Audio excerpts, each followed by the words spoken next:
¿Qué pasa, alquimistas? ¿Cómo estáis? ¿Cómo os encontráis? Espero que estéis estupendamente bien, chicos. Yo soy vuestra querida anfitriona Sargent Alquimista, o Fiona, como queráis llamarme. Y bienvenidos, chicos, otro día más a vuestro canal de videojuegos, mundo friki, manga, cultura general, filosofía, psiquiatría, medicina, antigüedad, mundo antiguo, historia, opinión política y un poquito de todo, la verdad.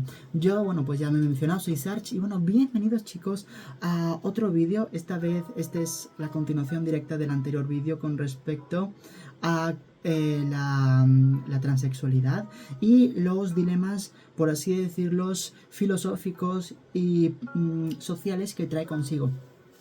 Es una continuación directa donde esta vez no vamos a estar tanto por la labor de definir qué es la transexualidad, que también podemos continuar con ese tema, aunque más se define en el anterior vídeo de esta sección, por así decirlo, de esta serie, sino de que hoy vengo a hablar más directamente de uno de los grupos pues más conocidos con respecto a la intención de la erradicación o la anulación de las personas trans.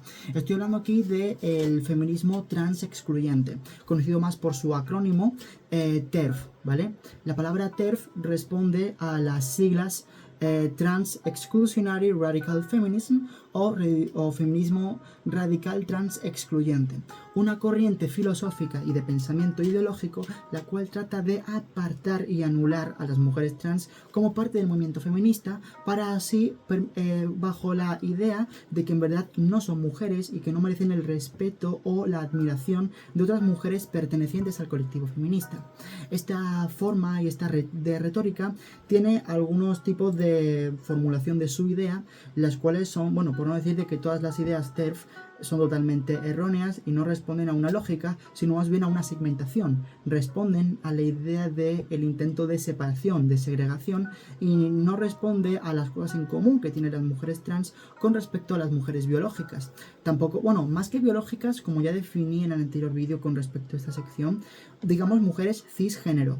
Una persona cisgénero es una persona cuyo género con respecto a identidad es igual o el mismo al asignado por la sociedad al nacer. Por ende, se le dice que es cisgénero y no es transgénero porque no divide, no segmenta su sexo de su género, como si les pasó a las personas transexuales que han nacido de un sexo que no es el que les correspondería más adelante en su vida. En esta ocasión vengo, como digo, a refutar, o sea, a desmentir, negar y comentar de no lógicos e ilógicos todos los argumentos TERF. Principalmente he traído una buena cantidad de ellos, aunque seguramente se me está quedando por ahí alguno en el tintero, así que insto a las personas que estén viendo este vídeo a que si genuinamente sabéis de más argumentos que puedan servirme para esto... Uy, no, cuánta luz, vale, es que está demasiado iluminado. Así no, ¿vale? Un momento, vais a permitir que pongo un poco de esta crema de nuevo.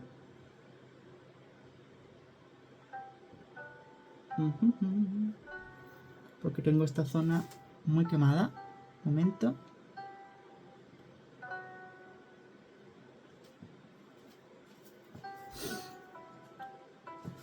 Creo que está bien, ¿no? Un momento. Vale, perdóname, chicos, tenía que reparar eso. Ok, como os he comentado ya, la corriente de pensamiento TERF responde a un movimiento que pretende la exclusión y anulación de las mujeres trans como identidad de mujer. A continuación os voy a ir exponiendo algunos de los argumentos más famosos que argumentan las ideológicas TERF, que como digo, son ideológicas, más bien son fanáticas, puesto que no son realmente personas que busquen tener una ideología de pensamiento, sino que simplemente se casan con la misma y la repiten o vociferan. No tratan de investigar sobre el tema a través de emplear su propia lógica formal y los conocimientos que tienen, sino que simplemente se casan con una idea y la mantienen para poder continuar su segregación de esta idea. Y como digo, es simplemente un mero fanatismo al intentar excluir y segregar. El empleo de la lógica que usan es una lógica bastante similar al feminismo negro excluyente, el cual trataba de excluir a las mujeres negras de los espacios de mujeres blancas en los Estados Unidos de los años 60 o 50 aproximadamente, que fue cuando se abolió la segregación racial en el país. Bueno, pues como vengo a comentar, la corriente de pensamiento TERF es bastante similar a esta. De hecho, hay muchos académicos que elaboran de que el pensamiento TERF es una derivación directa del feminismo negro excluyente o afroexcluyente, el cual emplea una retórica de segregación y de anulación de la otra persona más que el intento del entendimiento de por qué esta persona se considera tal y si en verdad habría que recalificarlo como alguna otra entidad aparte, y que no emplee la palabra mujer. Se emplea sobre todo eso, que se intente anular la experiencia de esta persona a través de la palabra mujer y que no pueda calificarse a sí misma como una, a pesar de vivir su vida y tener la identidad de una en sociedad. Bueno, pues como digo, el feminismo TERF y el feminismo afroexcluyente comparten una retórica en cuanto a la segregación y a la exclusión, empleando argumentos que no tratan tanto de comprender la identidad de la otra persona y poder ayudarla a encontrar una identidad, sino que pretenden la simple segregación y exclusión, sin ningún tipo de juicio crítico, más allá del empleo de cierto tipo de burdas interpretaciones logísticas para poder justificar su intento de ideología, que cae más en el fanatismo antes que una idea filosófica formada. Bueno, vamos a comenzar con los argumentos fuertes, ¿ok? El primer argumento: mujer es hembra de la especie humana, con cromosomas XX, no XY. Bueno, en primer lugar, este argumento es un argumento sumamente biologicista. Cuando hablamos del término biologicista, hablamos de un método de pensamiento en el cual recae principalmente en el empleo de la biología para justificar ideas morales y estigmas morales con ello.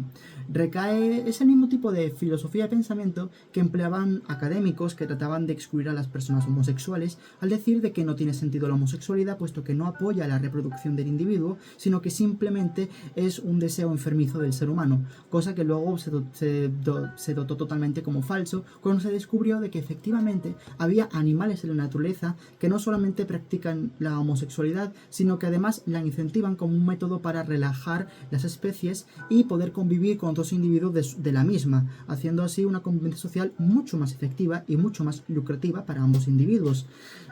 Pues el feminismo TERF emplea este mismo tipo de retórica de biologicismo, el cual dice que mujer es la hembra de la especie humana. Esta retórica, además de, como ya he dicho, biologicista y que trata de negar a través de la biología antes que comprender a través de la misma, es una retórica que cae bajo su propio peso. En primer lugar, por dos motivos muy fuertes. Uno, cromosomas XX no es algo universal. En el anterior vídeo, donde hablé sobre la temática de cómo es cómo el término biología básica o sexo biológico es un término más bien generalista que no puede agruparse a una persona o un ser humano concreto, sino que simplemente se usa para la generalización completa de la sociedad y no para una estigmatización de individuos específicos, pues comenté cómo este tipo de forma de pensamiento solo sirve para dividir a la sociedad en dos categorías más simplistas, pero que cuando miras detenidamente puntos específicos vas a darte cuenta de que no es viable y no es factible. Los principales motivos son el hecho de que no todas las personas nacen con los mismos cromosomas. Hay personas que nacen con gónadas masculinas pero cromosomas XX y viceversa, al igual que los diferentes tipos de sexo que expliqué en el vídeo anterior, pero voy a hacer un pequeño resumen porque el sexo biológico no es tanto como un blanco y negro, sino que es una amalgama de grises, lo cual varía según distintas estadísticas. Por ejemplo, el sexo hormonal, el sexo gonadal, el sexo fenotípico, el sexo mental incluso, o también, que esto ya abordaremos más adelante en el directo, pero no es del todo relevante para esta cuestión, o también el sexo cromosómico. Estos cuatro principales tipos de ejes de cómo funciona el sexo no siempre son blancos o negros, o sea, no siempre se mezclan las gónadas masculinas con cromosomas XY, con fenotipo usualmente masculino y con hormonación mayor de la testosterona en la pubertad, sino que son grados que varían mucho según el individuo. Y hay personas que nacen con cromosomas XY teniendo vagina, o cromosomas XX teniendo pene o un pseudopene.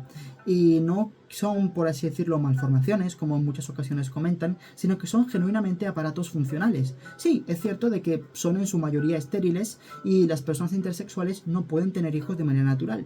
Sin embargo, el juicio que se le emplea aquí es más bien la anulación de estas personas, es decir, que las personas intersexuales no son existentes en la sociedad. En cambio, las personas que son castradas existen y no se les niega la existencia en sociedad, simplemente se da a entender de que son castradas. En cambio aquí pues se les niega directamente su posibilidad como existir como un individuo en la sociedad.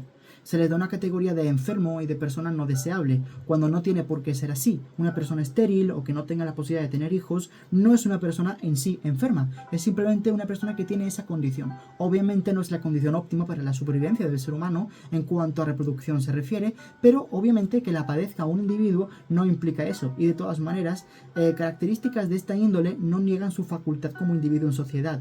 Una cosa importante de las TERF es el siguiente punto que quiero argumentar, y es que no solamente existen más sexos que únicamente el femenino y masculino, sino que existe una gran amalgama de las combinaciones de las distintas características que ambos pueden desarrollar, sino que además en sociedad el ser humano no es solamente un animal, el ser humano es un ente social, tiene una categoría identitaria superior al que tienen los animales, o al menos a la mayoría de los mismos, y es que nosotros como individuos no somos simplemente gónadas caminando que se caracterizan en ser binarias, macho o hembra, 1 o 0. No, somos seres que son capaces de sentir y darse un rol en la misma sociedad. Somos seres que tienen una identidad individual construida a través de las experiencias y gustos adquiridos a lo largo de nuestro ciclo vital. Esto hace de que el ser humano no sea un simple ente como lo puede ser un animal, los cuales tienen simplemente sexos y no géneros. La identidad sexual del individuo a la hora de expresarse en sociedad es conocida como género. Y el género es algo que puede ser correspondiente o puede no serlo con respecto al sexo biológico. Es por eso que la forma de definir mujer no es tanto como hembra de la especie humana. Eso sería más bien si quieres definir a una hembra de un animal, como hembra de tal especie, o persona que posee gónadas de tal tipo. Eso sería la definición de una hembra. Sin embargo, cuando hablamos de mujer con respecto a todo el amplio espectro de lo que implica la sociedad humana, hablamos más bien de la siguiente definición, y es más bien individuo que se le cataloga y clasifica como mujer en sociedad.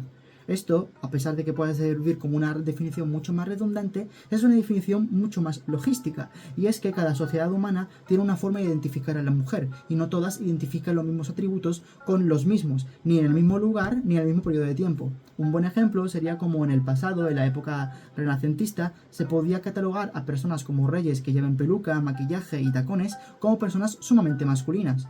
Todas estas características que ya he dicho hoy en día se catalogan con lo femenino. De hecho, se vería a este hombre como amanerado. En cambio, una persona bruta como estos Red Pillars se le vería más bien como una especie de infrahombre, un hombre incapaz de mantener sus instintos, de mantener su status quo como caballero. Se le vería más bien cercano a un animal más que a un hombre. Es por eso que las características sexuales de género más bien varían con respecto a la sociedad y del momento y también el lugar donde has crecido. Es por ello que el género y el sexo son dos elementos distintos con respecto a la sociedad humana. Son dos formas de interferir en cuanto a la identidad de la persona. El sexo es algo que tenemos al nacer, pero el género es algo aprendido. Es algo que depende más bien de tu propia predisposición, incluso a veces, con respecto a la identidad que te sientes como individuo.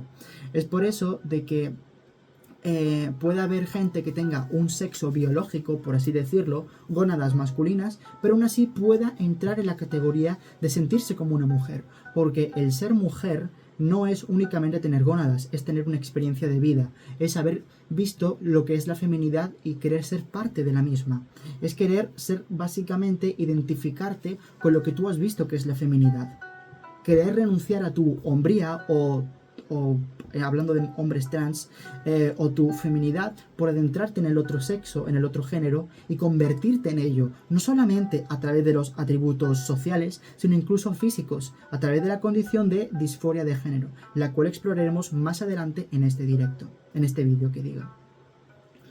Pero bueno, como digo, en resumen, para este punto, una mujer no es únicamente eso, porque las mujeres intersexuales también son mujeres y pueden tener un cromosoma de tal, pero haber nacido con vulva y también se les llama mujeres.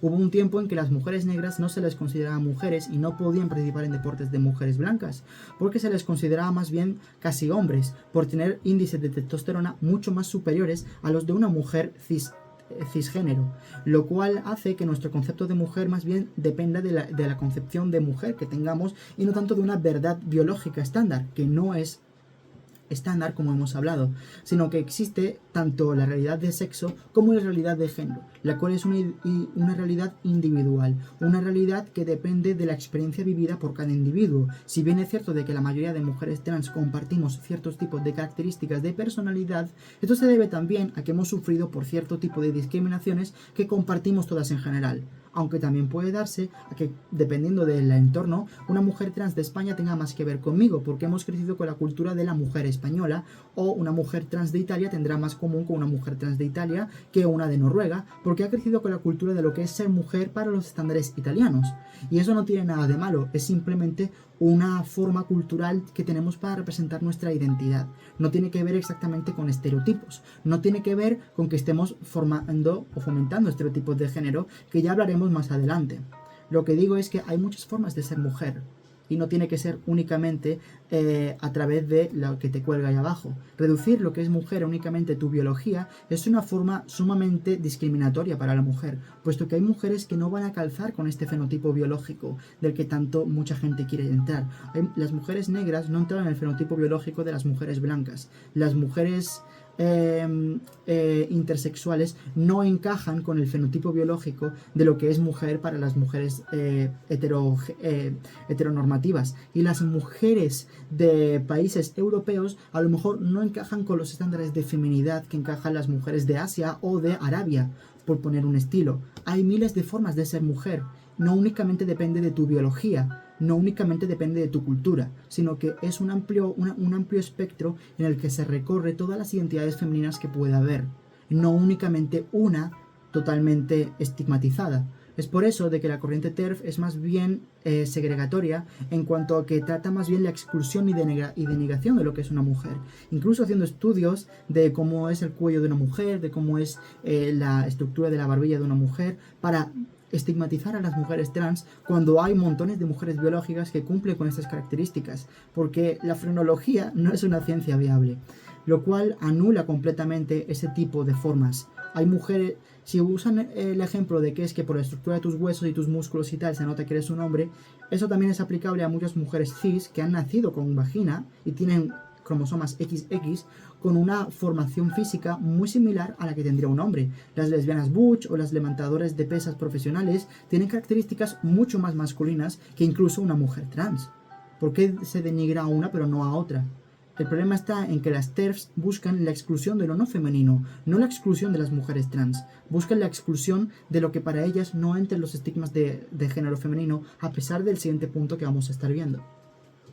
Bueno, el siguiente punto es un fetiche travesti, autoginefilia. La palabra autoginefilia ha sido empleada bastantes veces en lo que va de tiempo por bastantes asociaciones TERFas. Se emplea principalmente para definir cómo las mujeres trans no somos genuinamente mujeres, sino que somos más bien hombres que tenemos un fetiche por tener nosotras o nosotros mismos, según ellas, una vagina artificial. Una forma de fetichismo la cual pues nos causa placer en el propio sentido del simple concepto, como el que tiene fetiche por los pies. Bueno, en primer lugar, esto es una burda y bastante inapropiada forma de referirte a una mujer trans. Primero que nada, porque esto daría a entender de que las mujeres trans son personas sumamente ninfómanas o sátiras, las cuales están constantemente en un deseo completo del sexo, lo cual no puede ser más alejado de la realidad. Muchas mujeres trans, precisamente por la hormonación que sufren, tienen de hecho una condición de casi asexualidad y tienen pocas ganas de tener sexo. Son personas que a lo mejor incluso no tienen ganas de tener relaciones. ¿Esto qué pasa? Esto anula completamente esta calidad. Por no hablar de que de ser autoginefilia, las personas trans no serían heterosexuales. Es decir, no les gustaría los hombres, no les gustaría el pene. Cosa que es totalmente falso, puesto que las mujeres trans, muchas de ellas, si bien son lesbianas, también son heterosexuales y les gustan los hombres. Precisamente, la condición de autoginefilia es una contradicción precisamente con respecto a la otra, a otro argumento TERF, y es el hecho de que las mujeres trans son en verdad homosexuales disfrazados de mujeres, los cuales habían sido reprimidos por normas de género. Esto en primer lugar no tiene un sentido, puesto que genuinamente no ha habido ningún homosexual en la historia que se le haya forzado a ser mujer, más allá de los casos extraños de formas de ver el feminismo que tienen en países como Irán o Irak. Pero en Europa, que es donde nos compete, esta práctica no existe. Y de hecho, más bien es al revés. Son las personas las que dicen son las personas conservadoras las que dicen que las personas trans somos homosexuales disfrazados. Bueno, en primer lugar, eso contradice el concepto de autoginefilia. Por lo tanto, están empleando realidades alteradas. No quiero decir de que una sustente a la otra, pero sí que es cierto de que por lo general las TERFs suelen decir de que o son 100% autoginefílicas las personas trans o son 100% homosexuales reprimidos las personas trans. O sea, no se quedan con ninguna de las dos, no dicen que son ambas o que pueden ser una mezcla de ambas, sino que simplemente van a una o a la otra, directamente, no hay un punto medio, por el simple hecho de lo que estoy comentando.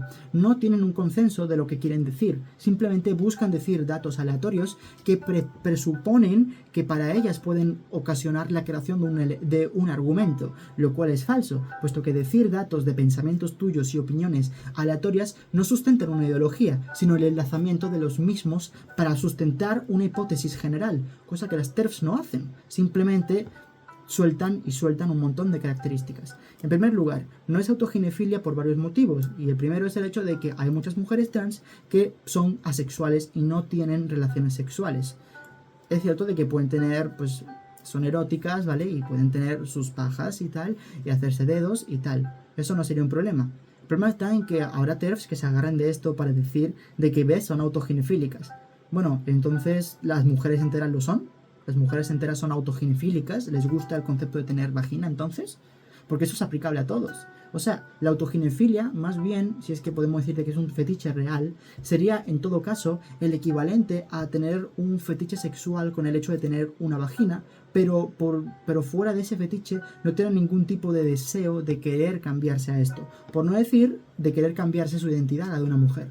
Por no decir de que la autoginefilia se derrumba completamente al hecho del segundo argumento, y es que muchas mujeres trans no solo son asexuales, sino que además no se operan. Yo no estoy operada y sigo siendo una mujer trans. Las mujeres trans no nos discriminamos por operarnos o no hacerlo, simplemente están las categorías más bien de ordenanza o taxonómicas, como prefieras llamarlas, de personas transgénero, que son personas que tienen la identidad de mujer, pero no están operadas, y transexual, que son personas que además de tener la identidad de mujer, están operadas, pero no niegan la una a la otra, son simplemente categorías taxonómicas para el orden de este tipo de personas, pero no es una negación, es simplemente una ordenación de los elementos. En todo caso, lo que os digo, el hecho de que haya mujeres trans que no están operadas y que además son asexuales no implica eso. Y por último, el tercer motivo es el hecho de que el simple hecho de querer transicionar a tener algo no implica un fetiche a lo mismo. O sea, el hecho de que haya mujeres trans que se quieren operar para tener cierto tipo de que haya personas que quieran operarse para tener cierto tipo de características físicas, no implica que haya un fetiche al mismo. La forma de indicar de que hay un fetiche al mismo es precisamente si se implica la casualidad de que es eso lo que implica el deseo sexual y no la causalidad, no el hecho de que ambas cosas sucedan a la vez. ¿Ok? O sea, eso es una tontería de la misma. Por ejemplo, sería el equivalente a decir de que el que una persona con tatuajes tenga o se haga pajas implicaría de que es tatuofílico. O sea, sé que tiene fetiche por los tatuajes, porque se ha hecho un tatuaje y se hace pajas. Eso no implica lo mismo.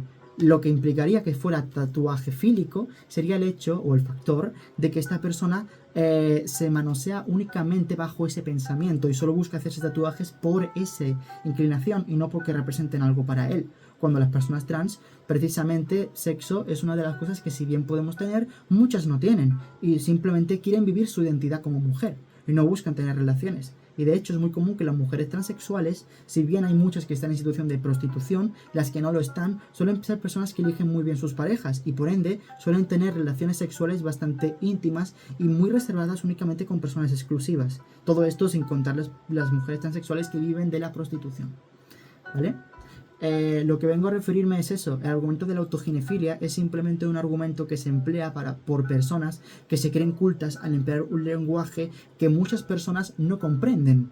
Un lenguaje más bien de la rama de la psiquiatría que emplea los conceptos de la filia y el fetiche para poder denotar cierta autoridad lingüística y académica sobre un tema del cual en realidad no conocen. Es simplemente el empleo del verbos por encima del logos, o sea, el empleo de la palabra por encima de la lógica o del conocimiento per se que esa persona puede tener con respecto a la misma palabra y con respecto al tema general del que está hablando, puesto que está claro de que emplear ese tipo de argumentos sin saber es una forma sumamente burda de querer llamar la atención y darle a tu investigación, o mejor dicho, a tu opinión personal, un aire académico y de estatus de autoridad, cosa que en la verdad, a la hora de examinarlo por ojos que conocen del asunto, es básicamente papel mojado y que no tiene una utilidad real para la examinación de una identidad social como lo es ser una persona transexual. Seguimos con el siguiente punto, que son el siguiente. Son hombres disfrazados de mujeres y pervertidos. Bueno, esto creo que se anula perfectamente con los dos anteriores. Las mujeres transexuales no son hombres, puesto que existe el concepto de sexo y el concepto de género. Es posiblemente de que las mujeres transexuales, en alguno de sus distintos apartados del sexo, como puede ser hormonal, gonadal, fenotípico o cromosómico, tenga atributos que se le suele asignar al masculino del sexo humano. Sin embargo, eso no implica que lo sean. El hecho de que algo tenga una gota de agua no implica de que ese algo se moje por completo. Es simplemente una característica más que incluso pueden tenerlo elementos que no están mojados. Lo que me vengo a referir con esto es que el empleo de decir de que son hombres disfrazados es simplemente una forma de retórica y dialéctica para negar que son mujeres. El emplear una palabra que es contraria al concepto de mujer, o al menos como sociedad lo vemos contraria, como lo es hombre, hace que se denigre y se anule su identidad. Y por eso se dice que son hombres disfrazados, ¿vale? Y que son pervertidos sexuales, lo cual tampoco tiene un sentido lógico. Las mujeres trans precisamente no representan prácticamente ningún tipo de porcentaje, ningún tipo de estadística de ningún país en cuanto a perversión sexual y nada por el estilo. En todo caso, si aquí hubiera una preocupación real por la seguridad de mujeres, no tiene sentido de que vaya con respecto al tema de las mujeres transexuales, puesto que genuinamente en un 100% las personas que producen abusos, digo un 100% ficticio, o sea, un 100% imaginario por el hecho de que no será un 100%, será un 99,9999, pero nos sirve para redondear la cifra para que la gente comprenda la magnitud de estupidez que esto está aconteciendo en ese tipo de opiniones dialécticas. Y es principalmente de que en un 100% las personas que cometen abusos a otras personas, a mujeres, suelen ser hombres heterosexuales. Habrá gente también que sea de orientación más religiosa que dirán de que son en verdad homosexuales, puesto que también cometen abusos contra niños.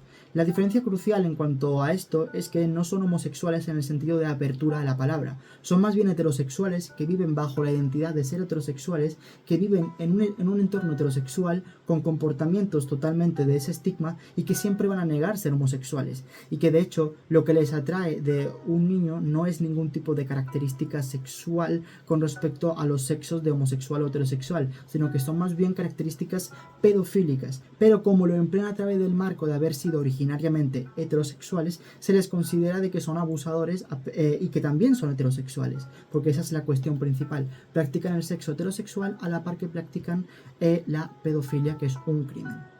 Con esto me vengo a referir a que esta forma de tratar de usar la jurisprudencia para decir de que las mujeres trans son pervertidas y que hacen crímenes es una forma sumamente burda y que únicamente a la hora de registrar datos puedes ver cómo son simplemente retóricas que se emplean para grandes masas.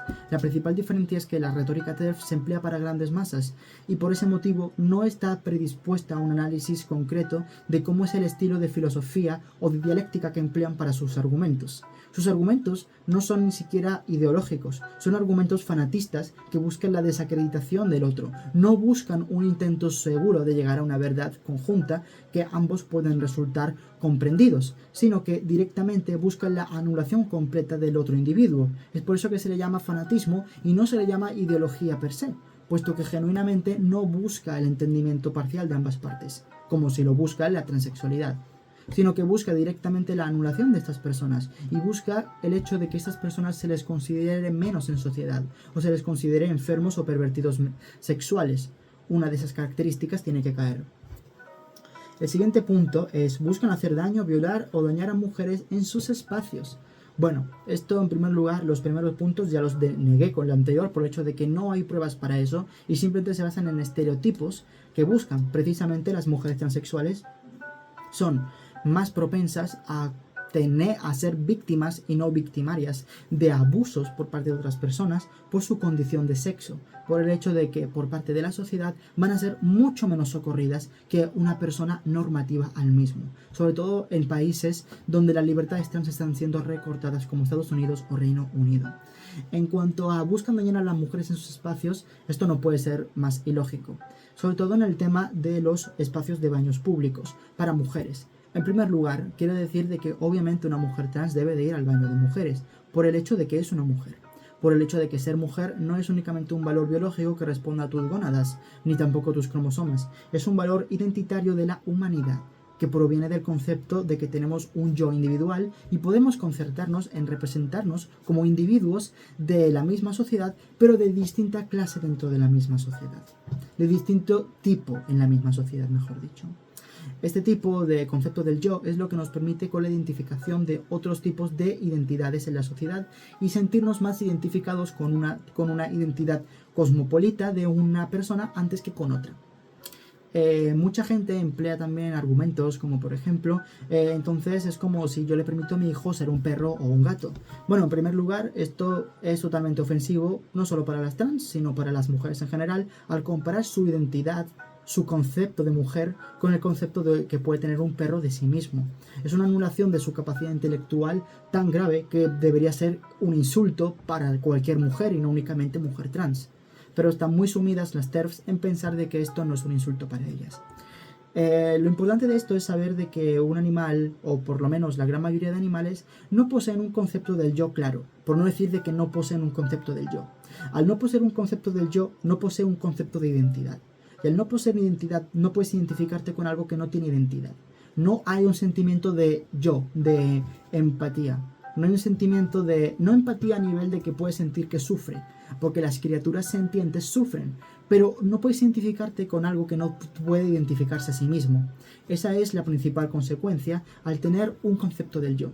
El hecho de que no te puedes identificar con conceptos que están fuera de ello. Otra cosa es que hayas sido una persona que ha vivido fuera al margen del concepto del yo. Véase los niños ferales, o sea, niños que han crecido con animales y no tienen un concepto del yo individual, puesto que el concepto del yo no es únicamente proveniente de la biología humana, sino que es constructo de la misma sociedad humana, a través del habla, a través de los constructos sociales y a través de la ética.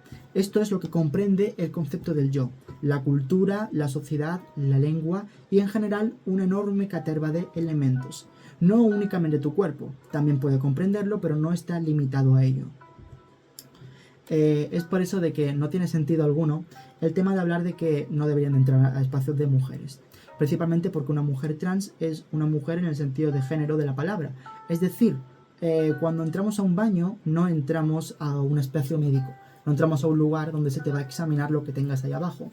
Véase, una mujer trans que no esté operada deberá de ir, por ejemplo, a un urólogo. Que oye, por cierto, este argumento TERF es muy estúpido, puesto que los urólogos también van las mujeres. Eso se les olvida. Un urólogo mira las vías urinarias, no únicamente de un hombre, sino también de las mujeres. La cuestión principal radica en el hecho de que una persona cuando va a un baño no va a un examen con respecto a su condición biológica, sino que va a un lugar que responde a su identidad de género, o sea, se responde al género que representa para la sociedad. ¿Cómo sabemos esto? Por el simple hecho de que cuando entras a un baño no te echan por los genitales que lleves, o al menos no debería ser así, sino que te echan por la apariencia que lleves, por el estigma que tengas. Véase, hubo un tiempo en que las lesbianas no podían entrar a baños de mujeres o se habló de que no deberían entrar por el hecho de que podrían ser posibles violadoras, por poneros un ejemplo. Así estuvo la cosa hace bastantes años, en Nueva York y otros lugares de Estados Unidos.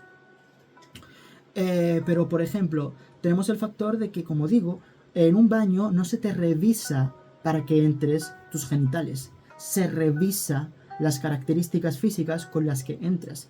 Vese, un hombre que aparente ser Kratos no va a ir a un baño de mujeres porque las mujeres se asustarán. Pero yo voy a un baño de mujeres y no pasa absolutamente nada. Pasa el viento, a lo mucho. Principalmente por ese tipo de motivo. No es como que el ser humano tenga órganos para expulsar sus secreciones tan diferentes que precisen de medidas distintas de contención de estos elementos. Un ejemplo que yo doy muchas veces es que no es como que las mujeres expulsen fuego y necesiten baños que sean a prueba de fuego. Y por ello, una mujer no puede ir a un baño de hombres porque no es a prueba de fuego. ¿Entendamos eso? No, simplemente la distinción no es por el aparato reproductor que tengas ni lo que te cuelgue, ni mucho menos tus cromosomas. La distinción es plenamente social. Es una distinción social que se da por los roles de la sociedad, que se da por la identidad que representas a la sociedad. Eso es el punto principal con respecto a los baños. No se usan por lo que lleves abajo, ni por tus cromosomas. Se mide con respecto a la identidad social que expresas a la sociedad. El siguiente punto, que es de hecho relacionado a esto, es que fomentan estereotipos de género y niegan a las mujeres masculinas como las lesbianas butch, o también niegan a los hombres amanerados, ¿vale? Con respecto a que el equivalente sería que una mujer trans niega la existencia de un hombre gay amanerado, o que un hombre trans niega la existencia de una mujer muy masculina. Nada que ver. En primer lugar, esto es una falacia. Esto es la falacia de falsa contradicción, de falso enemigo también. Consiste en que básicamente pones a discusión dos elementos que niegan mutuamente su existencia. Véase, es como si alguien dice que no pongas el pan en la mesa, puesto que entonces tendré que quitar los cubiertos, cuando tú sabes de plena suposición de que tanto los cubiertos como el pan caben perfectamente en la mesa y no se niegan mutuamente. No es una contradicción. Es también el equivalente a decir de que, o sea, el equivalente de esto no, o sea, esta gente se piensa, o más bien pretenden hacer pensar al público, que es el equivalente de decir, si no hay paz, habrá guerra, y si hay guerra no habrá paz, ¿sabes? No va con eso. O sea, es el tipo de argumento que pretenden, pero no funciona así, puesto cuando examinas ambas virtudes de ambas características, o sea, el ser un hombre afeminado o el ser una mujer trans, te das cuenta de que no niegan nada mutuamente. Simplemente unos toman una decisión a otra. Una mujer trans es, vamos a poner el ejemplo, una mujer trans es una persona que posee la condición de disforia de género. La disforia de género es una condición de la mente, al igual que puede ser la hipocondría o el ser una persona irritable o el ser una persona muy paciente. Son características de personalidad, o como se dice en inglés, personality traits, ¿ok? Son características de la personalidad. La diferencia principal está en que cuando una característica de personalidad inocua se vuelve excesivamente agresiva, esa se vuelve enfermedad y se vuelve trastorno mental. Véase, ser una persona algo impaciente, exagerada, se vuelve una persona con trastorno límite de la personalidad o trastorno borderline, alguien que es incapaz de contener su ira e irritabilidad. Una persona extremadamente paciente, que no tiene nada, se le puede considerar una persona apática. Una persona que básicamente no tiene interés por nada, puesto que no denota un interés genuino en las cosas. Es paciente para todo y no tiene casi ningún tipo de reacción a la nula actuación de otras personas, por el hecho de que se consideran pacientes, aunque son más bien apáticos. ¿Y qué puede causar la disforia de género en estos grados extremos? Pues causa un trastorno que se le conoce como dismorfia corporal. La dismorfia corporal es el mismo tipo de grupo de trastornos en el cual entra, por ejemplo, elementos como la anorexia o la vigorexia. La principal diferencia está en que, bueno, ¿por qué estos se les considera trastornos? Pero a la disforia de género de base no se le considera trastorno. Bueno, la disforia de género base, o sea, la no exagerada, la que se vuelve dismorfia corporal directamente, responden por dos métodos distintos. En primer lugar, las que son enfermedades, se les cataloga enfermedades porque son elementos que dañan que dañan, anulan, acortan, coartan o directamente destrozan las características que le da un individuo para tener una vida plena, o mejor dicho, una vida en sí misma. Es decir, es algo que niega la vida o niega la dignidad a la vida. Véase, alguien que se daña a sí mismo o alguien que quiere planear el acabar consigo mismo. Estas son características que se les da a lo que es una enfermedad, o alguien que sufre mucho, alguien que tiene un nivel de sufrimiento muy grande, sea por nivel somático, o sea por nivel de lo que él piensa que se refleja en su cuerpo, o por nivel genuinamente físico, es decir, algo anda mal en su cuerpo, en su integridad física como organismo, y ese algo le está produciendo dolor físico, dolor palpable, y que él mismo puede sentir, sin importar su estado psicológico. De hecho, esto puede ocurrir al revés. Un estado psicológico muy negativo puede conducir al dolor físico, y el dolor físico puede conducir también a su vez a un estado muy negativo de pensamiento. Lo que vengo a referir es por qué a la anoréxica sí se le considera una enfermedad que hay que erradicar, pero no a la disforia de género. En primer lugar, la dismorfia corporal ocurre debido a una nula aceptación de la sociedad. O sea, ocurre porque a esta persona se le ha denegado la opción de poder ser mujer en sociedad, a través de elementos quirúrgicos o a través de elementos sociales. ¿Vale?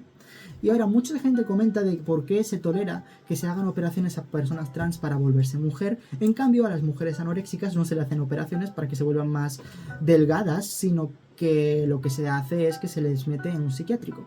Bueno, el principal motivo, y muy simple, es el hecho de a dónde apunta cada una de las condiciones. O sea, qué es lo que buscan cada una de las personas y el por qué surge la enfermedad. Las personas trans no surge la enfermedad por la búsqueda de la feminidad. La enfermedad de la dismorfia corporal, a través de la disforia de género, surge debido a la anulación de la sociedad a que ella pueda convertirse plenamente en una mujer. Es decir, es una enfermedad que se da por el hecho de que la sociedad lo trata mal. Es el equivalente a decir de que no, es que ser basurero te provoca depresión. Ser basurero no te provoca depresión, pero el estigma que te da la sociedad por ser basurero y cómo te ven por serlo, sí puede provocar depresión. Entendamos ese punto, ¿ok? En cambio, la anorexia es una enfermedad en sí misma por el propio logro que busca hacer, es decir, la delgadez extrema y la paranoia con verse delgada. Un estado que es incompatible a la vida, que además se junta con características de disociación, en donde la persona se sigue viendo gorda, sigue teniendo características que para ella son de una persona con obesidad y debe de eliminarlas, a pesar de que en la vida real no las tiene. Es decir, la anorexia se junta tanto con un deseo como con una especie de delirio, cosa que no se ve en las personas trans, que si bien pueden tener delirios, estos se ven principalmente debido a lo que comenté anteriormente, y es decir, no porque la transexualidad per se dé delirios, sino porque la anulación de esta identidad por parte de la sociedad provoca que la persona empiece a tener un comportamiento delirante.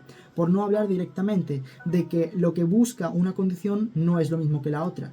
Una persona anoréxica busca volverse totalmente delgada, lo cual es una condición incompatible con la vida. Eso hace que se le considere una enfermedad, porque busca algo que es incompatible con el deseo de estar vivo. O sea, un deseo de muerte. Un festejo a una característica que denota la muerte. Mientras que una mujer trans no busca un estado incompatible con la vida, busca una identidad totalmente válida como lo es ser una mujer y tener características de la misma. Es decir, no es lo mismo querer ser mujer que querer ser un cadáver. Sería como pensar eso, cuando no lo es. Simplemente uno busca una cosa. Sería el equivalente a decir a que el que un niño no se le deje comer un filete es lo mismo que él se enfade por ello, es lo mismo que el que un niño no se le deje comer uranio y él se enfade por ello. Uno es una característica que es totalmente compatible con la vida y que se le deniega por razones sociales, mientras que la otra es una característica que es genuinamente dañina por el propio concepto del deseo que busca. Y eso serían algunas de las características con respecto a las personas transexuales con respecto a la anorexia, ¿vale? Lo último que quería comentar, continuando con respecto a lo de fomentar estereotipos de género y que niegan a las mujeres masculinas, pues como ya he dicho, no se niega en lo absoluto. Más bien lo que digo es que lo que se plantea aquí es que una persona trans es una persona que tiene la condición de disforia de género y por ello quiere transicionar y anular su identidad como, en este caso, hombre, y quiere transicionar y volver su identidad completamente la de una mujer, la cual tiende a ser principalmente muy femenina por el hecho de dos motivos, y es por el deseo de la misma persona, porque esta persona ha vivido toda su vida como un hombre y quiere ahora ser lo más femenina posible, y también por el hecho de que usa las características que la sociedad suele ver más femeninas, por el hecho de que una mujer trans tiende a tener características biológicas que encajan más con el fenotipo masculino, y para hacer un mayor balance con respecto a estas características, solemos tener unas características más femeninas y tratamos de realzarlas más. Es por ello de que tratamos siempre de tener características más femeninas en nuestra personalidad. El otro punto es principalmente, mientras tanto, directamente una persona gay, amanerada, es un hombre que simplemente es homosexual y que además tiene características que mezcla con su masculinidad. Tiene características como, por ejemplo, llevar cierto tipo de ropa que suele ser más normal, o mejor dicho, más normativa en mujeres, pero que él también puede llevar porque nadie se lo está negando. Son totalmente dos realidades distintas. Una busca anular su hombría y la otra simplemente busca complementarla con respecto a lo que vendría siendo una mujer. Hay ciertos puntos en donde una persona homosexual llega a un punto de androginia tan fuerte que ya no dependería de una mayor feminización, sino que simplemente dependería de su propia identidad personal, si se siente todavía como un hombre o si se siente más como una mujer transexual. Dependerá simplemente de su propia concepción. Y bueno, por norma general, yo creo que el vídeo ya se ha hecho muy largo y también yo me estoy quitando la voz aquí en esto porque no he hecho ningún tipo de corte. Así que pienso, chicos, de que vamos a continuar con los otros mitos que debo de quitar en el siguiente vídeo, donde hablaré de, pues, más desmontando argumentos TERFs, ¿ok?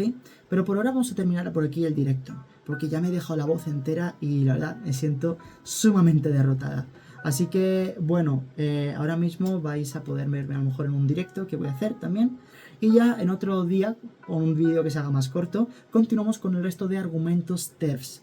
Todos los que voy a refutar en esta serie de vídeos donde empleo la simple dialéctica, filosofía, lógica y algo de comprensión de este tipo de fanatismo. ¿De dónde proviene esta idea? ¿Vale?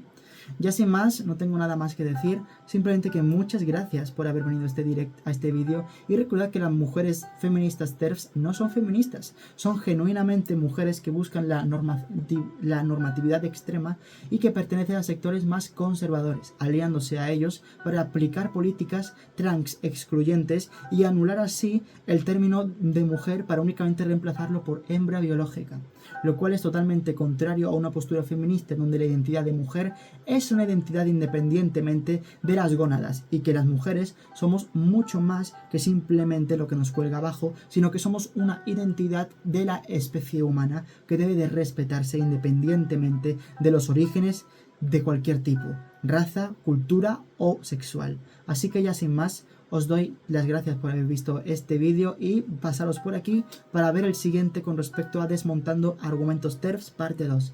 Ya sin más, chicos, os ha hablado vuestra querida amiga Sarch y nos vemos en un próximo vídeo. ¡Chao!